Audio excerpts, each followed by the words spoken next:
Bom, eu sou a Vivian, tô aqui na Globo há pouquinho tempo, mais especificamente aí 4 meses, e tô hoje liderando a frente de Data Quality estruturante, tá. Então o meu escopo aqui é basicamente entender as necessidades de dados ali dos produtos digitais que a gente tem, e traduzir isso em ações estruturantes para viabilizar o que todo mundo quer no fim das contas, né, que é uma entrega aí de dados de qualidade. Então, dados, estando disponíveis para os consumidores de uma forma segura, tá, de uma forma confiável. E aí, então, em relação a isso, eu decidi trazer aqui para vocês um pouquinho dos conceitos voltados para data quality, dos desafios que a gente encontra aí no meio do caminho, e pontuar também os benefícios, né, todas as coisas boas aí que a gente consegue quando a gente estrutura um bom programa de qualidade de dados, tá. Para a gente começar, eu trouxe aqui 2 frases que eu extraí de estudos do Gartner. O Gartner, se vocês ainda não conhecem, é uma instituição internacional que fala muito, né, faz estudos, consultorias, pesquisas voltadas para esse universo de tecnologia e de dados, tá. E aí, em relação à qualidade, a gente tem 2 trechos aqui de estudos, um voltado para custos, né, então ele diz que todo ano a má qualidade de dados gera para as empresas um custo médio de 12,9 milhões de dólares. E o outro estudo é em relação ao desafio da gente conseguir chegar ao famoso data driven, né, na cultura de dados.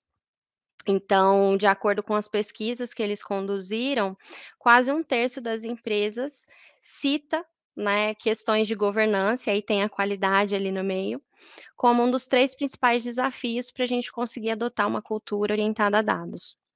Então, acho que essas 2 frases, elas ilustram muito bem, né, a importância do tema, da gente priorizar esse assunto, independente da etapa ali do ciclo de vida em que a gente se encontre, né, do ciclo de vida do dado, todos nós que temos algum contato com dados, seja imputando informações, extraindo informações, armazenando informações, a gente tem um papel muito importante, a gente precisa priorizar esse assunto e tocar ele com a importância, né, devida para a gente conseguir chegar lá na ponta com tomadas de decisão mais assertivas, tá.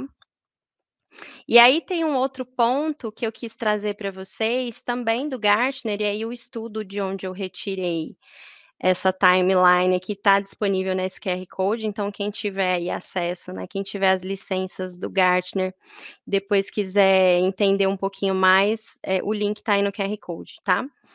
E aqui a gente tem uma timeline que mostra muito, né, o quanto ao longo das décadas, a ênfase em qualidade de dados vai entrando e saindo de moda.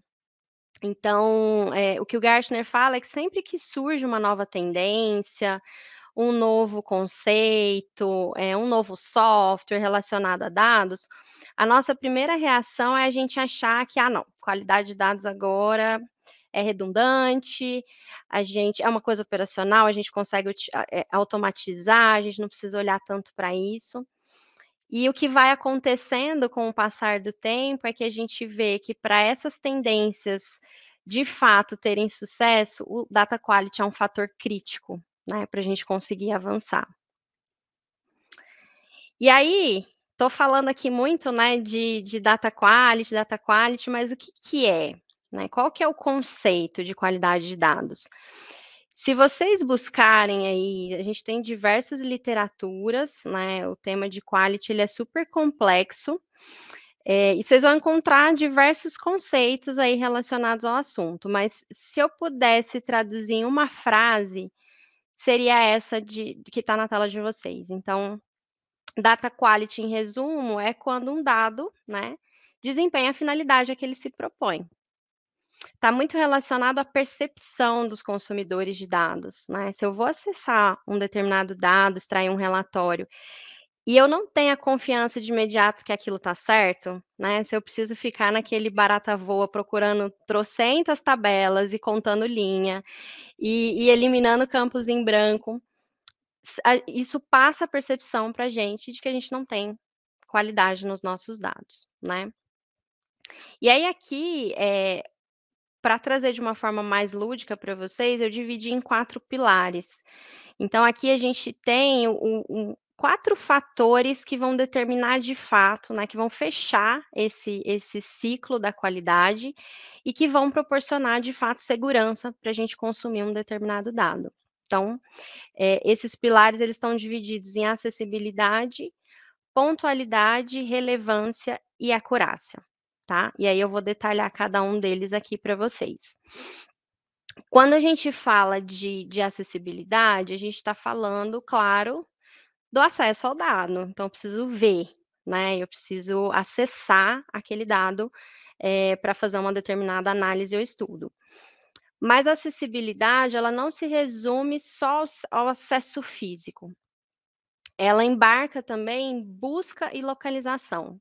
Então quando a gente, né, surge uma situação nova, às vezes um estudo novo que a gente precisa fazer, e aí a gente fica com aquela sensação, né: "Puts, eu sei que eu tenho essa informação, mas eu não sei aonde". Então, a acessibilidade, ela abarca isso. A gente precisa ter ferramentas, locais, repositórios, onde a gente encontre, a gente consiga buscar. Onde estão os dados que a gente precisa? Como que eles estão armazenados, né? Como é que eu faço para pedir acesso a isso? Acessibilidade envolve também processamento. A gente está numa fase que as empresas estão investindo muito em data lake em nuvem, né, muitas tecnologias, ferramentas, mas de que adianta a gente ter uma ferramenta ali implementada, os dados estão ali, estão disponíveis, mas a gente não sabe processar esses dados, a gente não sabe a linguagem, a gente não sabe como fazer para cruzar as informações.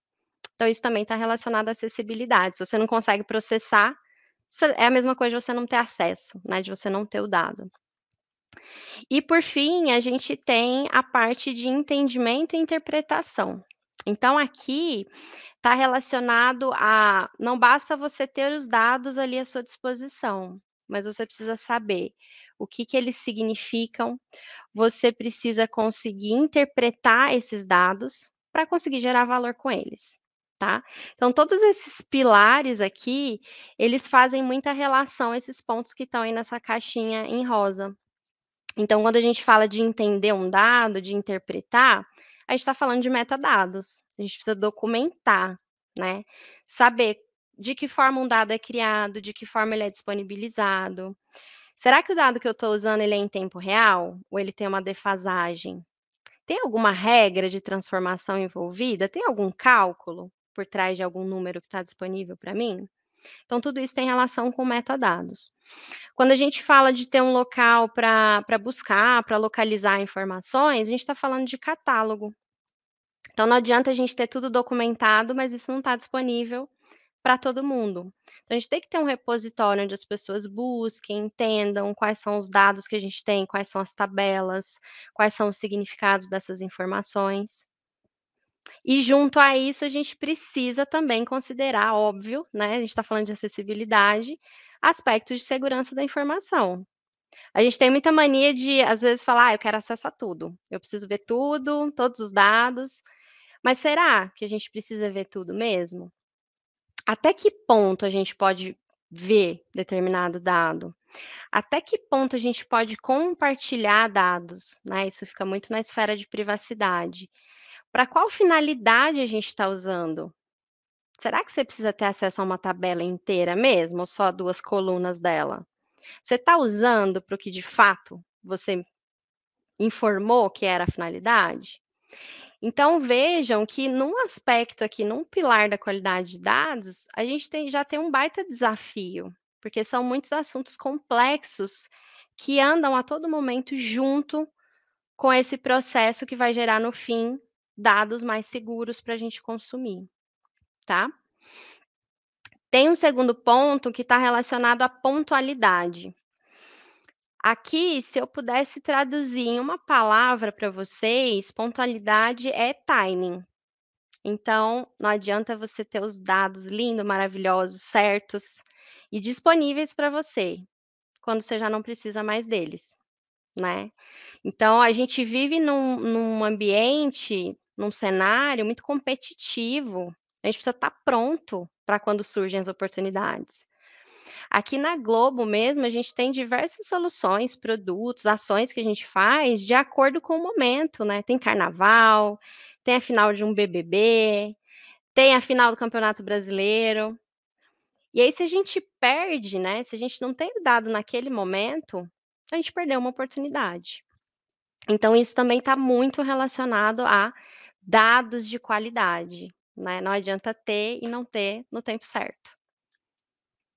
O terceiro aspecto está voltado à relevância. Então aqui a gente fala muito de prioridade, de criticidade. Que é mais importante para o negócio, né? Será que eu tenho que olhar para segurança da informação, privacidade, arquitetura, modelagem, para tudo de uma vez? A gente precisa entender o que é mais crítico, porque é um esforço gigante que a gente vai despender com esse trabalho, a gente precisa ser muito assertivo, tá? Então aqui tem muita relação com os aspectos de MDM. MDM, para quem não conhece, é Master Data Management, ou gestão de dados mestres. Então, aqui a gente fala muito dos dados pilares para as empresas, né? Aqueles dados que são base para a gente transacionar. Se eu não tenho fontes únicas da verdade, eu começo a gerar números de um mesmo assunto diferentes dentro de uma mesma empresa. Então, uma área divulga que a gente tem X mil clientes ativos, outra área divulga que a gente tem 2x mil clientes ativos. Isso não pode acontecer. Os nossos dados prioritários, eles têm que ser padronizados, eles têm que ser únicos, tá? E isso tem muita relação também com o glossário de negócio. Então esses dados relevantes, eles têm que ser muito bem padronizados, o entendimento deles tem que ser muito claro para todo mundo. São termos específicos da empresa, do nosso negócio. Quando a gente pergunta para uma área: "Ah, o que que compõe, quais são as características para a gente determinar que um cliente está ativo dentro da empresa?". Se uma área responde uma coisa e outra área responde outra, tá errado. E é aí que vem o glossário de negócio, né, para ajudar a gente a padronizar esses termos. Aqui em relevância, a gente fala também muito de classificação, categorização, né, determinar o que que é crítico, o que não é, o que é prioritário, o que não é, tá. E aí, por fim, a gente vai para a acurácia. Quando a gente fala de qualidade, o que vem na cabeça das pessoas é que qualidade é esse último pilar aqui, né. Ah, o dado é confiável. Se ele é confiável, então tem qualidade. Mas vejam que tem uma série de outros aspectos que formam tudo isso. E aí, para a gente garantir que os dados são confiáveis, a gente se vale de alguns termos que a gente chama de dimensões de qualidade, que são essas que estão entre chaves aí. Então, dimensão de completude, de unicidade, de razoabilidade, é a gente garantir que os dados estão preenchidos, estão deduplicados, estão coerentes, válidos, correspondem à verdade, tá? E aqui em dimensões de qualidade, gente, eu coloquei para vocês alguns exemplos, né, aqui nas chaves, mas vocês vão ver que tem autores que chamam completude de outra coisa, né? Mas eu acho que o cerne da questão é a gente ter formas de tangibilizar a saúde dos nossos dados. E aí existem várias dimensões, eu trouxe aqui alguns exemplos para vocês, mas é só exemplo mesmo, né? Não é um rol exaustivo, tá? E aí eu vou mostrar aqui de uma forma mais lúdica para vocês entenderem como que a gente acompanha isso, né? Então, quando a gente fala de completude, é no fim das contas garantir que todos os atributos do dado estão presentes. Então, não adianta eu ter os dados de endereço do meu cliente, mas eu não tenho o número da casa, né? Se eu sou uma empresa de e-commerce, como é que eu entrego um produto se eu não tenho esse número na minha base de dados? Como é que fica a satisfação do meu cliente com o prazo de entrega que eu prometi e não vou conseguir cumprir porque o meu dado está incompleto, tá? Quando a gente fala de razoabilidade, é coerência.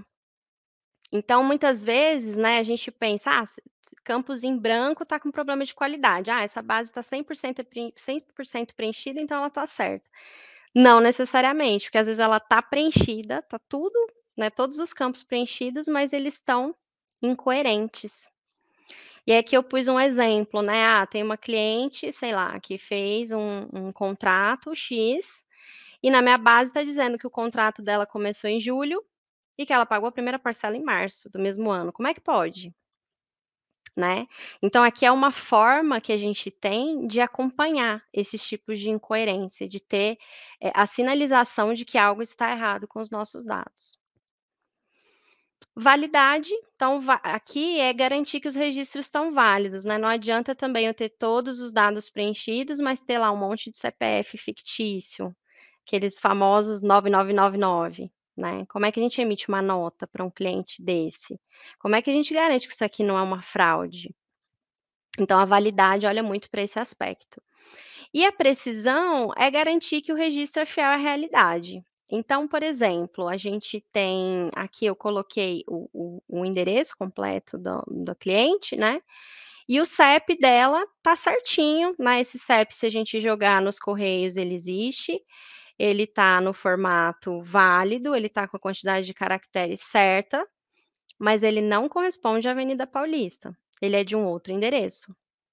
Então a precisão vai nos ajudar a identificar esses tipos de problema, tá.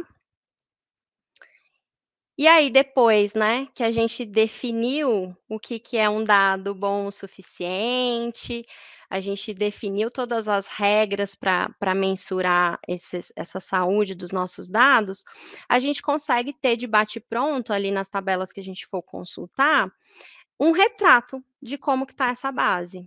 E aí a gente vai definir no cenário, né, do nosso negócio, o que que vale a pena assumir o risco, então beleza, para mim uma tabela com 80% de completude está ótimo, vou seguir em frente com a minha análise.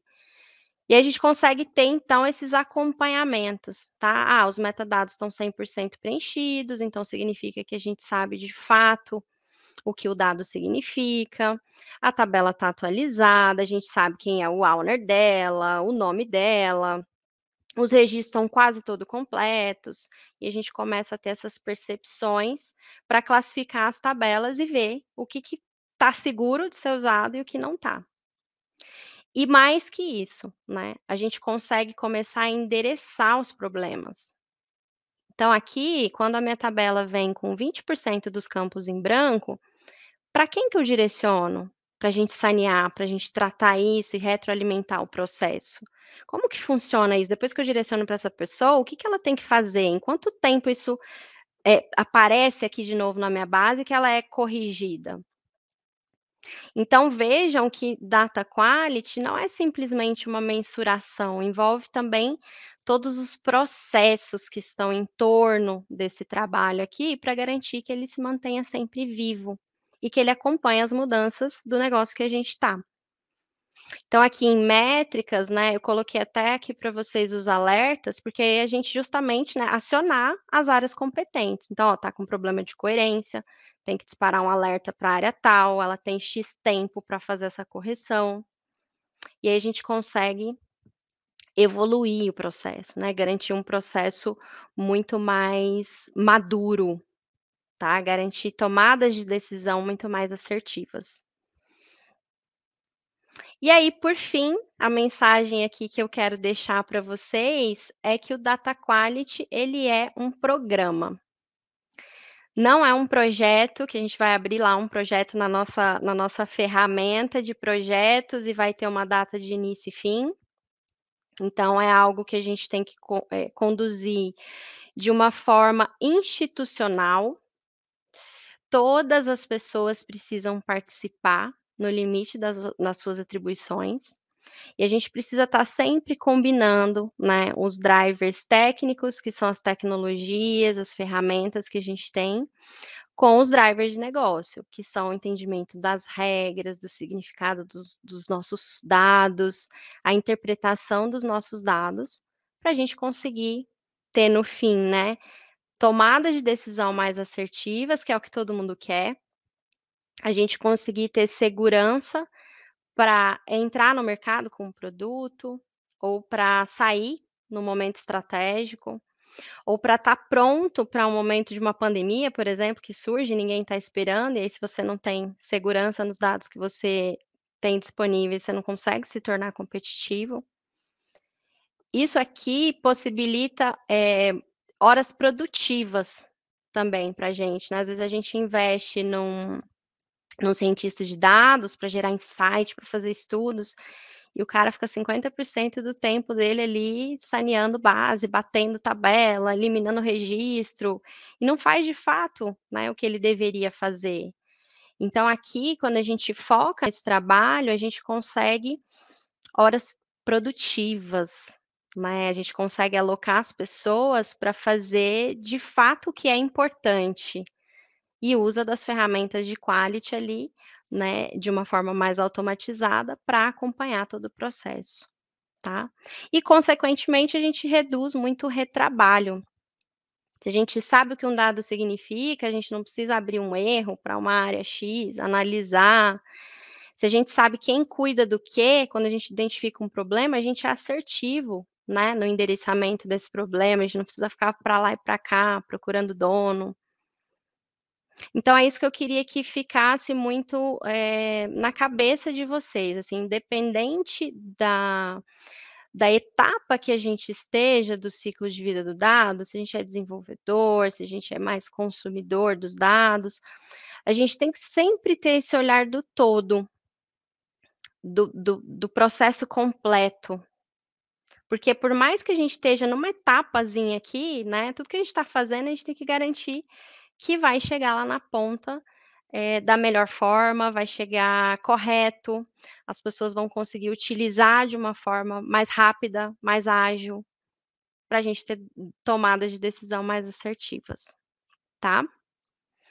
É isso que eu tinha para passar para vocês, eu não sei se eu estourei muito do meu tempo, eu deixei para quis deixar alguns minutinhos aí para o final para se tiverem perguntas, dúvidas. Tô deixando aqui o meu LinkedIn também nesse QR Code, então se vocês quiserem, tiver algum ponto aí que vocês quiserem conversar via LinkedIn, o meu perfil tá aí. E é isso, espero ter ajudado vocês. Conto com todos, independente da empresa em que estejam, para priorizar esse assunto aí que é super importante.